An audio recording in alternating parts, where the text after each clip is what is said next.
Living in a Christian majority society, which we do, not a Christian nation, as we've talked about quite a bit, but a Christian majority society, a lot of our norms and practices have been built around the Christian calendar. Welcome to Respecting Religion, a BJC podcast series where we look at religion, the law, and what's at stake for faith freedom today. I'm Amanda Tyler, Executive Director of BJC. And I'm General Counsel Holly Holman. In celebration of spring and recognizing that there are a lot of celebrations this time of year, we're devoting this edition of Respecting Religion to holidays, particularly religious holidays, and the public policy dimensions of religious holidays, as well as how religious holidays help us understand pluralism. Ramadan Kareem to any of our listeners who are Muslim, and we know that springtime is full of religious holidays in many different traditions.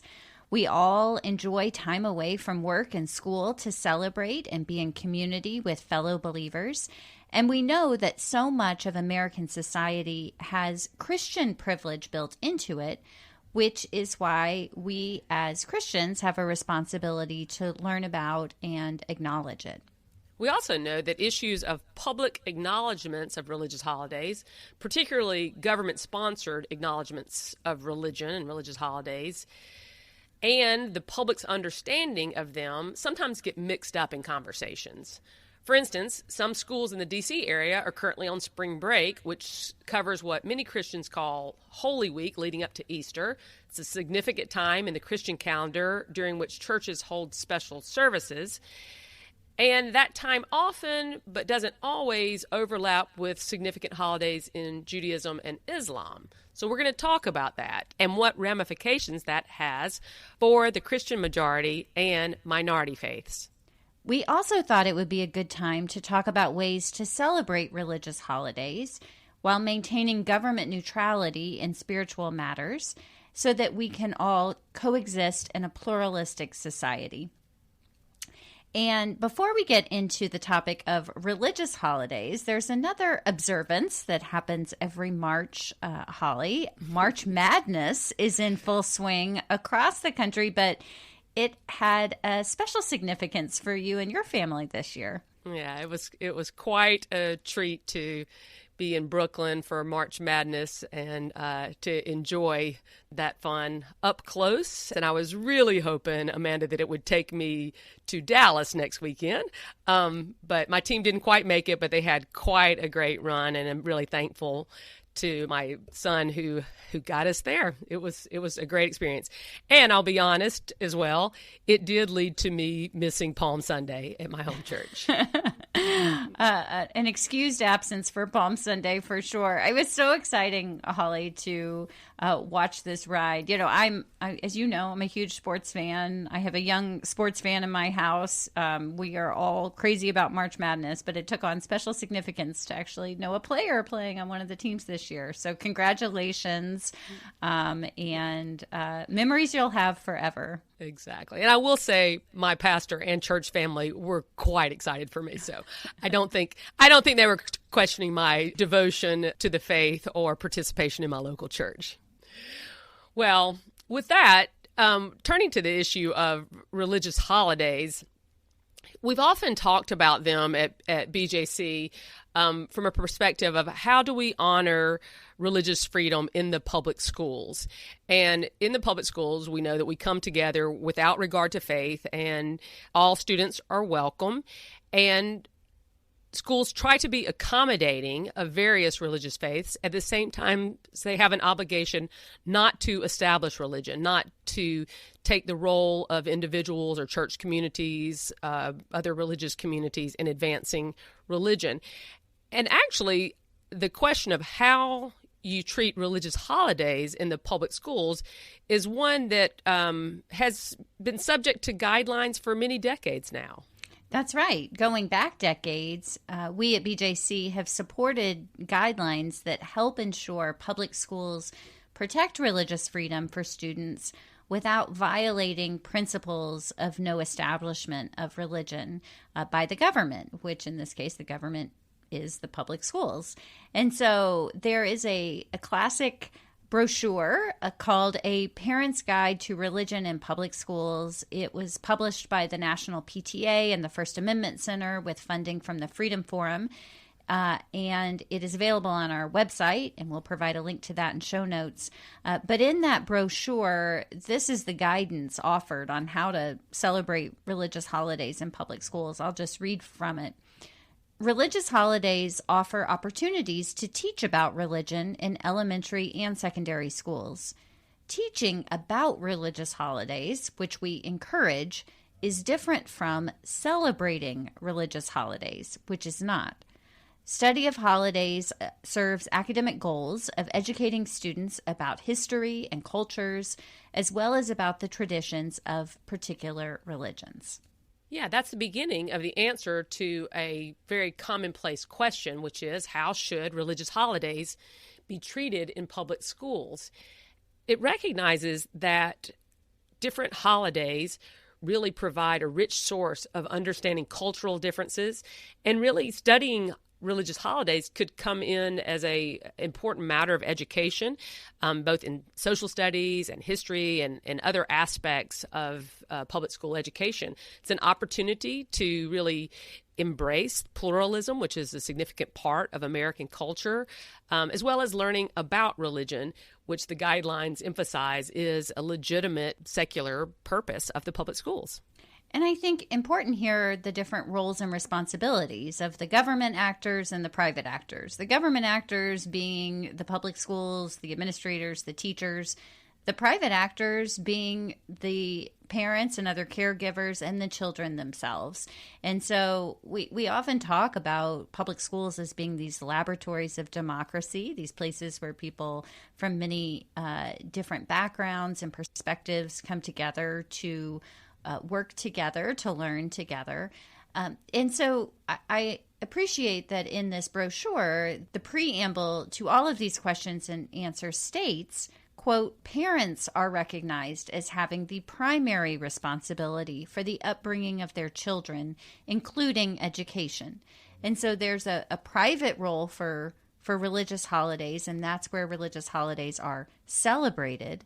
But when it talks about educating about different holidays, then that's where the role of the public schools can play an important part in the overall education of citizenry.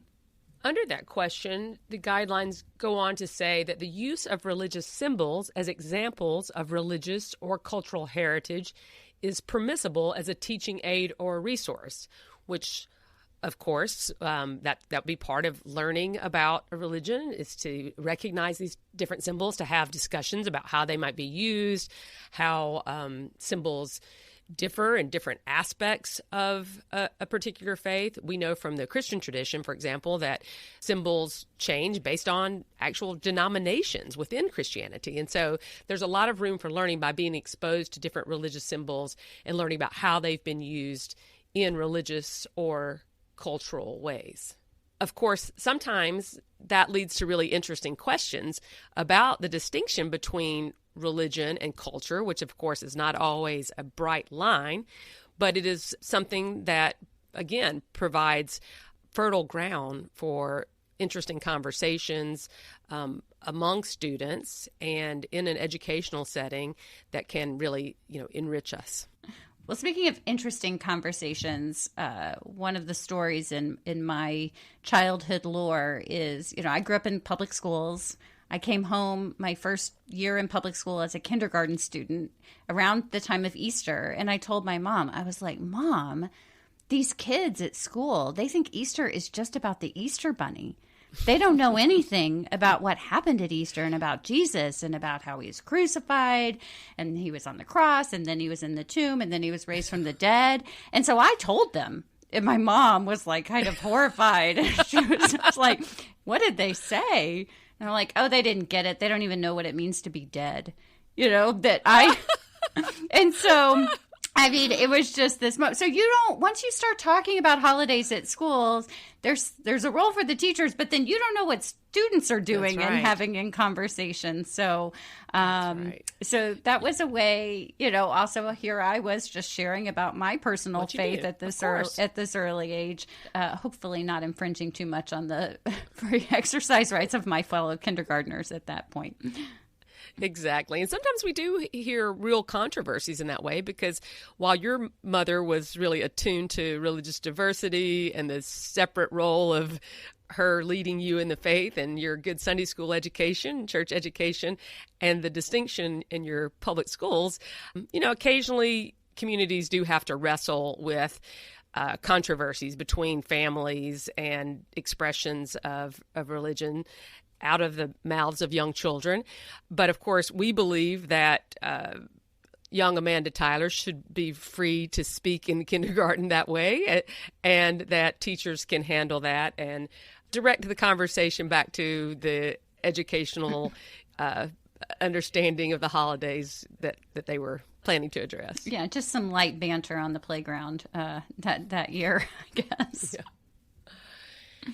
Of course, religious symbols should only be displayed on a temporary basis as part of an academic program. I think we would think differently, of course, if there were permanent religious symbols in a classroom, particularly religious holiday symbols. And again, very important to think about the educational context of using religious symbols in the public school. The guidelines also note that sacred music may be sung or played as part of a school's academic program.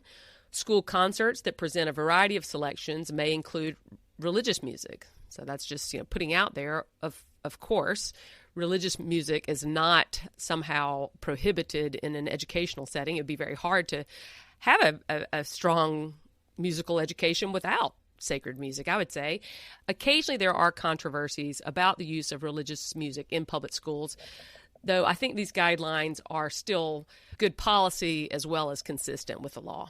And this is just a place, as we said at the beginning, to be aware of Christian privilege in the public schools, that I think it's relatively common to have Christian sacred music as part of different religious celebrations in schools, less common to have other examples of sacred music in public schools. So if we are going to have it be an educational opportunity, then be cognizant and show the rich diversity of cultural expressions of religious holidays from many different traditions. That's important, and we recognize that different communities face different problems in this area. And when I say problems, I mean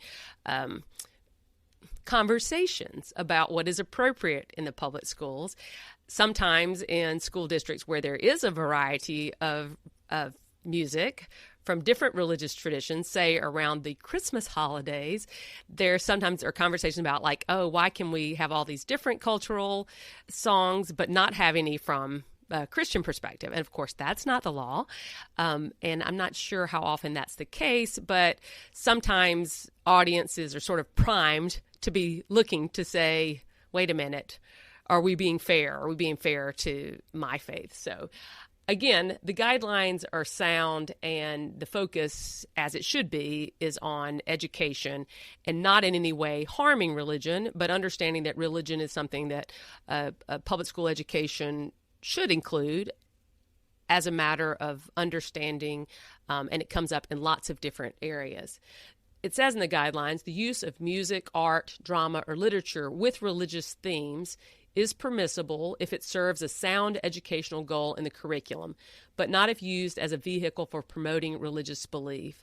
And, these guidelines were written at a time when I think the standards at the court were a little bit stronger than they are now. But I think it's still really important to recognize that the court has not said that public schools are in any way promoting religion, advancing religion in ways that would interfere with one's free exercise rights or would violate that duty of the public schools to ensure that there is no preference for any kind of religion, but that all students are treated equally, regardless of their affiliation with religion.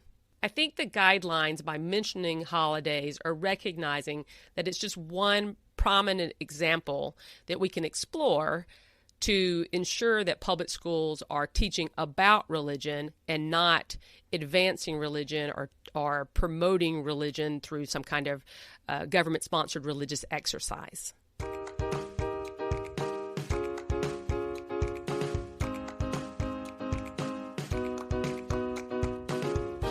Beyond public schools, there are, of course, many opportunities where we as Americans see leadership from government officials on our religious pluralism.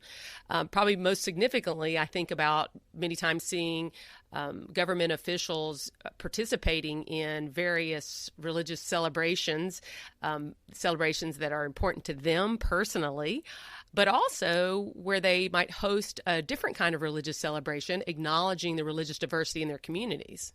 That's right, Holly. It really is common, and I had the opportunity to experience some of those celebrations when I served as district director to a member of Congress for 4 years. And part of the role of a district director is to organize the member of Congress's time when they're back in their district, and in order for them to be in touch with their constituents in ways, and not just in more formal ways of them actually having meetings with the member of Congress in their office, but in going into the community.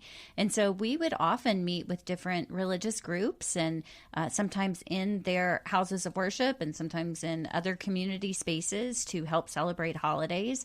And that is, I think, an important part of the role of a representative, to learn about their constituencies and to be there to mark and celebrate their religious occasions that are also cultural occasions. That's not an inappropriate role for a government official. Again, they're not doing so to endorse a particular religion over another in their official capacity, but rather to be with the community. And for me personally, it was a great educational experience to be in a lot of different spaces that I would not normally have been in. And of course, the White House is probably the country's most visible venue for religious celebrations that honor America's religious pluralism. And sometimes they inspired conversations about what's appropriate, whether the White House is somehow advancing religion by having some kind of Christian holiday celebration, or if they're not doing that, if they're somehow advancing some other religion by participating in celebrations of other religions. And I thought about that a little bit recently because I saw some news about President Biden's recent St. Patrick's Day celebration. He hosted a brunch with Catholic leaders, and it just made me think about this idea of the proper role of religion in government and kind of how we look at that. First, I would note that the White House is the president's house. And so you would expect a president like President Biden, who is a Catholic, who speaks very openly about his faith, to want to have celebrations that are aligned with his Catholicism. And that's kind of an expression of his life. But also it makes me think about how the White House is sometimes referred to as the people's house. So similarly, Amanda, to what you talked about, a representative wanting to be in touch with the people in his or her community, the White House is a place that would welcome different communities in and would have services that are quite religious in nature, recognizing our religious diversity. You wouldn't expect them to be cultural or educational only, like we were talking about in the public schools. Of course, the people gathered there would be gathered voluntarily, not by some compulsion. These are adult gatherings, and they are an opportunity to recognize religious diversity and the many different religious influences in our country. It's interesting that the example you provide, Holly, is St. Patrick's Day brunch, because I don't know, for many people, they might not think of that as a religious holiday, the way that it's observed in a lot of communities like my own. In the city of Dallas, there's a large parade marking St. Patrick's Day that to a casual observer doesn't look very religious in many ways. So it's interesting that this was a more religious event, and that was actually the invitation list was of Catholic leaders. Yeah, as I learned about that, it made me curious about that very point, Amanda, because I typically just think of wearing the green and, it being a good theme for hosting a pub crawl or a 5K or something like that. I was curious about this event, and, you can find it easily, YouTube videos of that, and how President Biden used it to talk about his Irish heritage, so the cultural importance of being Irish Catholic, but also the religious importance to him, and basically saying that many people of Irish heritage also are Catholic and hold very strong to certain Catholic ideals, and recognizing that is important to them.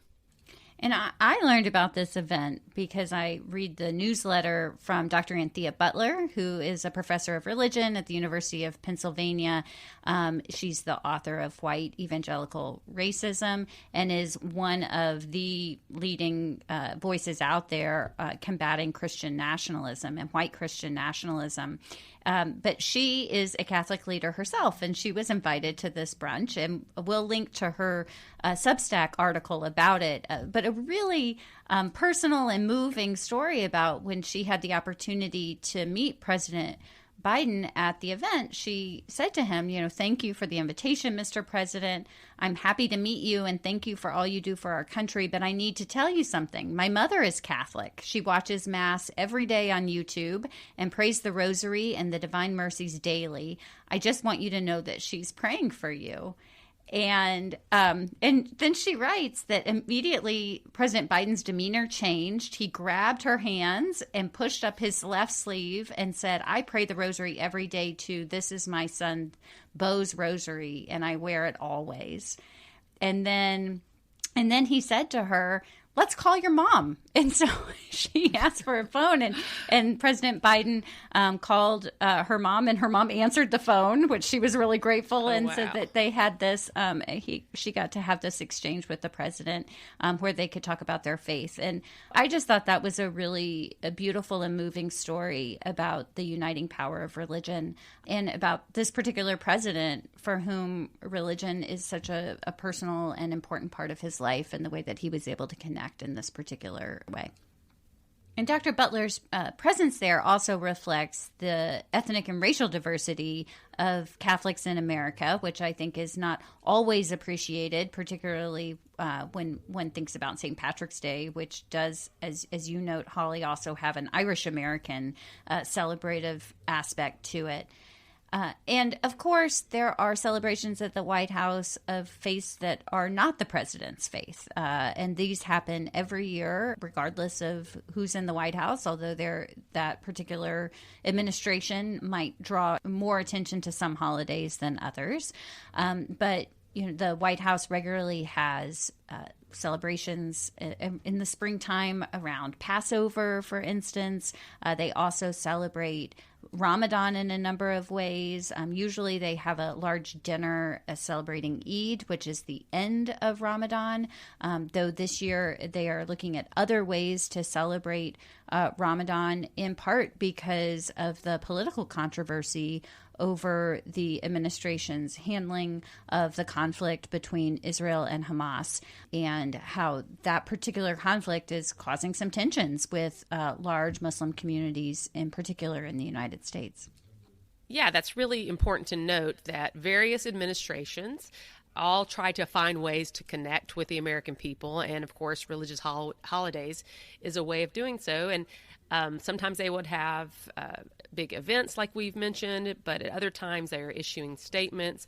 In all cases, these are opportunities for the president to show leadership and understanding of our country's vast religious diversity and the important role that religion plays in individual lives.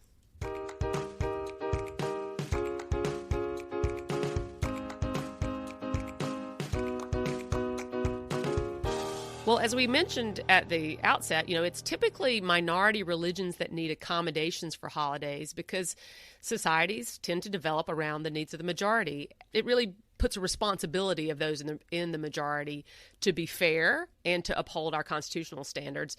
Of course, holidays are just one aspect of religious practice and the way that people adhere to their religious principles and show their devotion, and just one place that we can learn to recognize that Christian privilege, and also the complicated nature of providing religious accommodations, whether around holidays or other practices, in a way that is fair and recognizes different needs.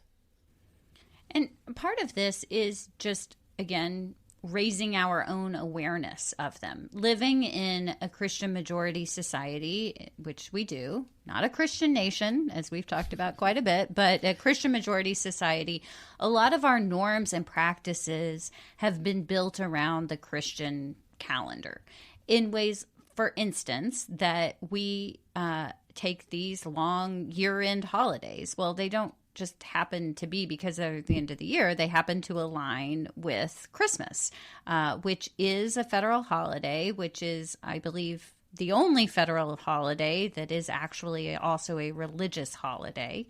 But it has developed into a place where workplaces are closed, schools are closed, often for a long break. And so Christian students are not put to the choice of, do I finish this exam? Do I finish this homework, or do I celebrate my religion? Same thing happens in many places around the Easter holiday, that many schools either take their spring break to align with Easter, as I know happens in a lot of DC area school districts, or as in the case in our school district in Texas, we already had a spring break, but then we have additional days off that just so happen to be Good Friday and Easter Monday. Now, I don't think that they just so happen to be those holidays, but those are dates that the school has given off, and that, again, accommodate a Christian student in a way that students from other faiths are not accommodated for their religious holidays. It's good that you point out these regional differences, because depending on where you live, you might see this differently. In the D.C. area, where my kids went to school in Northern Virginia, spring break often, if not always, coincided with Holy Week, which of course did allow a little bit more flexibility if we were planning some kind of Easter celebration with church activities and family. But it also just became the norm that this is the time off, that people aren't necessarily thinking about the religious holidays, but just expecting a break in the school year, in the calendar year. But often after spring break, there's a couple extra days off that would coincide with Easter Monday. They would be teacher work days following spring break. It's kind of a way that spring break is extended.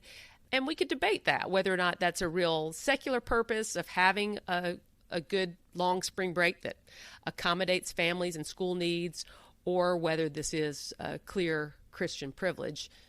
It sounds different, Amanda, when you talk about how it is in Dallas, having your spring break earlier and then having these additional days that really do correspond directly with Easter. Yeah, I think it is a more obvious show of Christian privilege. And then I think about Easter as the pinnacle of the Christian year liturgically, as the most important holiday. And, for the Jewish faith, for instance, that analog is in the fall, is the days of awe, which includes Rosh Hashanah and Yom Kippur. And those dates are rarely given, at least in our region, are rarely given as days off. And in fact, might have testing going on some of those dates, or might have other important school events that leaves a family and a child to the choice of choosing their religion or choosing to participate in their school. Now I will say that most school districts, will offer excused absences for religious observances, but it still forces a choice that Christian students aren't forced to if they are indeed given days off both around Christmas and around Easter each year.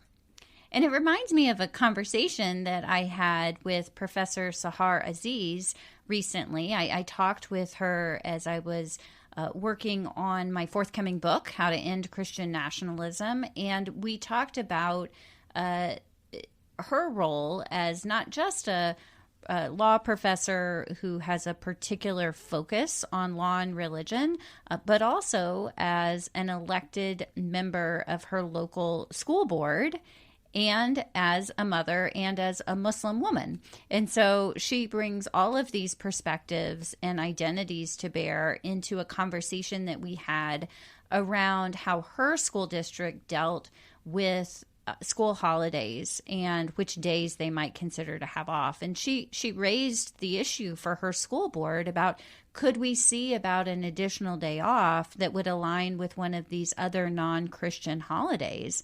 And she said she was really amazed in her pretty progressive community, but she was amazed at the amount of pushback she got and the number of excuses she got from people who just said, we understand the issue, but it's just too complicated. It just would be too hard for us to accommodate it. And I think that her experience and her telling of the experience really shows how powerful the Christian privilege can be felt, but it is often quite invisible to those of us who hold the Christian privilege, that it often doesn't occur to people, what kind of impact this has on people who are not members of the majority. And I think as we look to dismantle Christian nationalism, we also look at these more covert examples of Christian privilege, and it's incumbent on all of us just to raise our awareness around them and think about ways that we can build a more inclusive society that recognizes all religions and not just the majority one. That story points to not only the importance and the sensitivity that we should bring to bear on these conversations, but also the practical realities. It is difficult. It can be complex to accommodate different religions. And what we can often see is, in order to avoid doing so, we might emphasize the secular nature of some holidays that have Christian origins. And so I think it's important that people understand their local community, are involved in their public schools, that they advocate for policies that, of course, advance education and, accommodate their various religious needs. It's not easy work, but it's important work. So beyond accommodating people to have time off for religious holidays, it's sometimes really difficult as well as important to recognize the needs for accommodations, not just for time off, but for particular ways that people follow their faith. And here I'll return to our topic of March Madness and note an article in the Salt Lake Tribune that talks about how this comes up. In this article, it notes that BYU has an exemption, or that the NCAA has altered schedules of tournaments to ensure that BYU does not play on Sundays, and then talks about the burden on players who are Muslim and who are observing Ramadan, in that when they play games that are during the day instead of the evening, they're playing, while they're fasting. And while I'm certainly no expert on Ramadan or fasting, I have seen close up the effort and energy that these athletes put on the court. And, it seems like it would make a significant difference to come to that way of playing while also observing a fast. It would make a real difference whether you're playing during the day or the evening. The article, I'll note, just touches on several themes that, Amanda, you and I would note as we talk about this issue of accommodating religion in different areas. And that is that, you do have to think broadly about what different religions require and try to approach accommodations with a way that would allow specific religions to have an accommodation that meets their needs. And that can be pretty, complicated, but it's worth the conversation. It's worth exploring.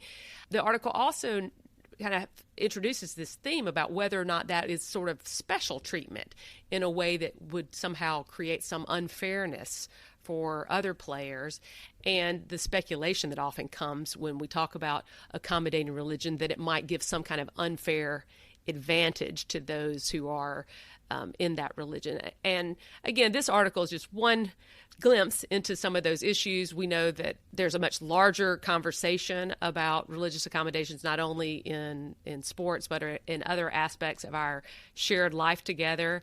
And there aren't necessarily easy answers, but it's something that we should recognize that Christians often don't have to think about, but people of other faiths do.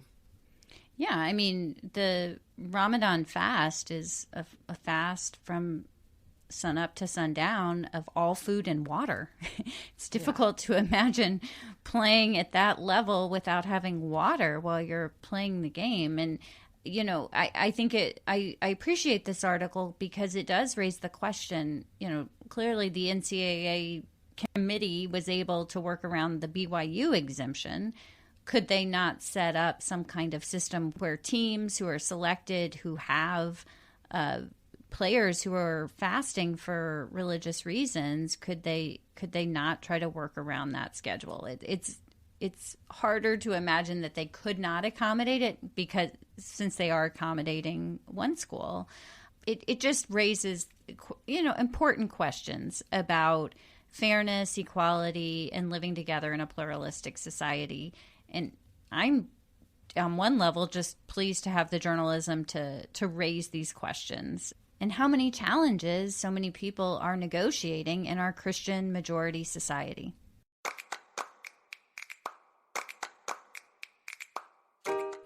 That brings us to the close of this episode of Respecting Religion. Thanks for joining us. For more information, visit our website at respectingreligion.org for show notes and a transcript of this program. Respecting Religion is produced and edited by Sherilyn Guy, with editorial assistance from Guthrie Graves Fitzsimmons. And you can learn more about our work at BJC Defending Faith Freedom for All by visiting our website at bjconline.org. We'd love to hear from you. You can send both of us an email by writing to respectingreligion@bjconline.org.